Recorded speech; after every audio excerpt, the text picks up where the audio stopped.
This is not a video I was hoping to have to do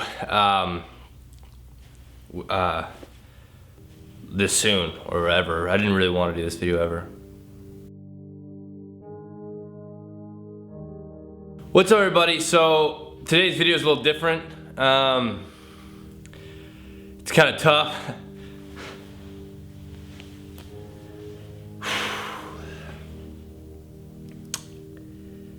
This one's really tough for me to do. Oh man, I'm trying not to get emotional or anything, but like about an hour ago, I got a phone call from my mom, kind of telling me about my dog Annie and her condition. She's not doing so good.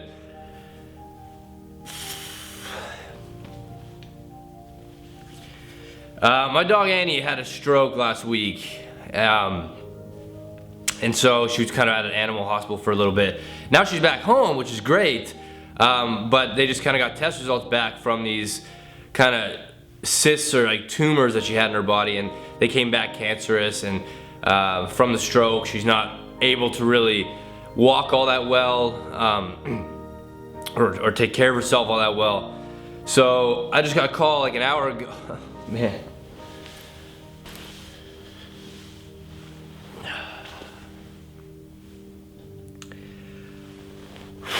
I just got a call like an hour ago.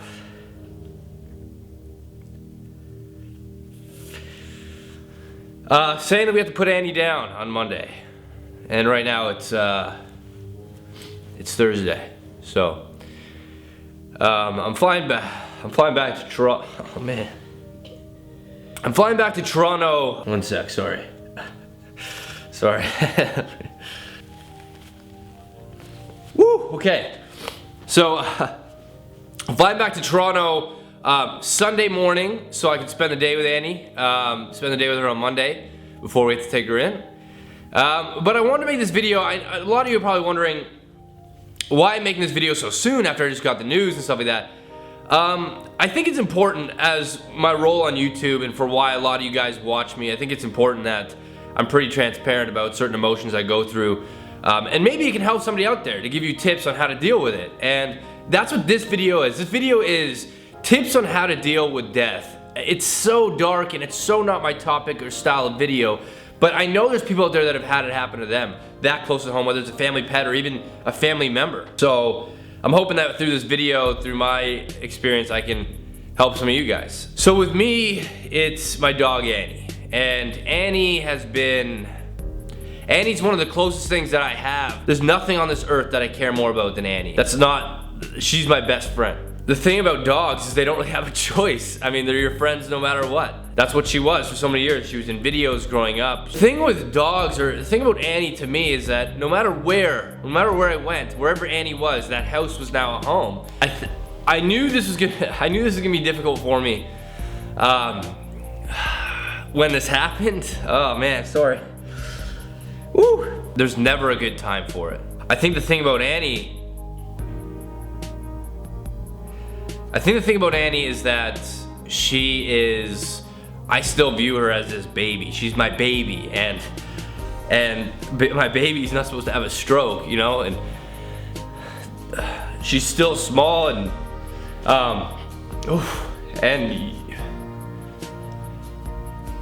I think when you have such a close bond with something, it's you experience things the same. And when they go through something different than you, when she's been through a stroke and you don't know where she's at now, you don't know where she's been, and it kind of puts you on a different planet than her, and you wonder what she's kind of going through.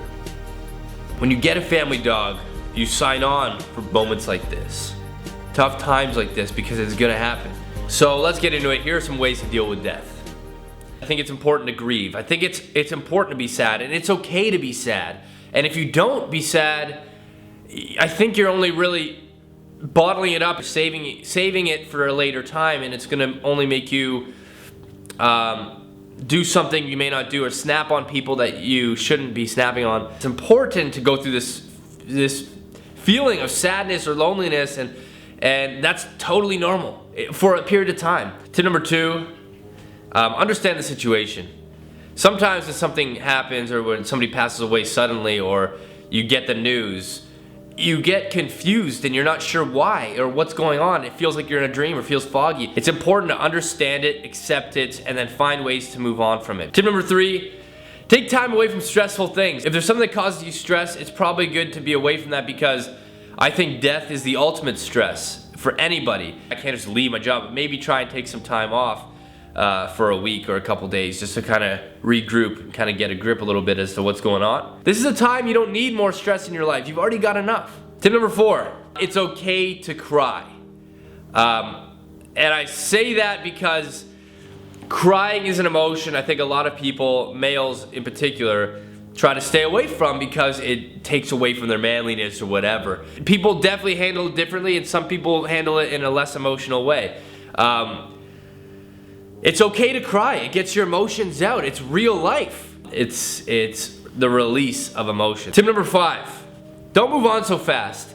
For me, unfortunately, I'm in the midst of losing my dog. My immediate reaction is not to go get another dog. It's not to replace her or to take my mind off her by getting a new version. There is no immediate cure to dealing with death. It happens, and then there's a whirlwind of emotion that comes with it afterwards that you need to understand and accept. It's important to close things off or tie certain knots in that stage of life and then move on, you know, when you're ready. Tip number 6, find somebody that'll listen to you.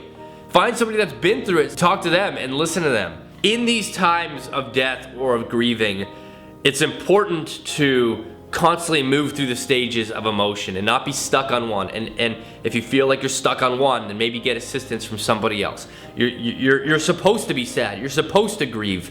Then you're supposed to look at the good times. And then you're supposed to understand what happened and then start to move on. And I think with the section of moving on, people tend to think, oh, to forget or put it in the past. Moving on is not to forget. You're not loving something because you're leaving it in the past. That's not how it is. Moving on is important for your own health and to make sure you have a good, happy life. I am very nervous to go back home to see her because I now have a time limit with her. The end is Monday night. And it's the worst. When I go home now, when I book a trip to Toronto, there isn't the incentive of seeing Annie anymore.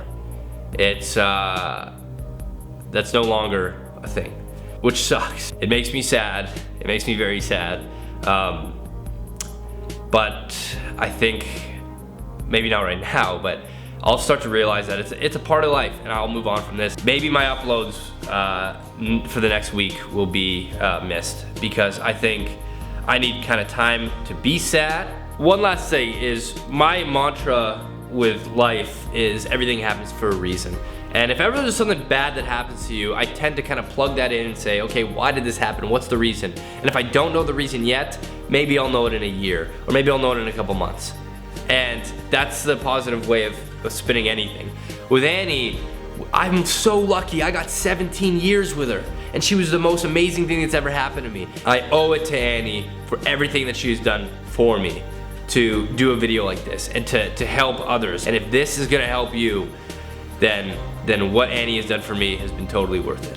Thank you guys so much for watching. I appreciate any support that you guys give me, but I'm gonna try and stay positive with it and everything like that. So thanks so much for watching. To Annie, I love you.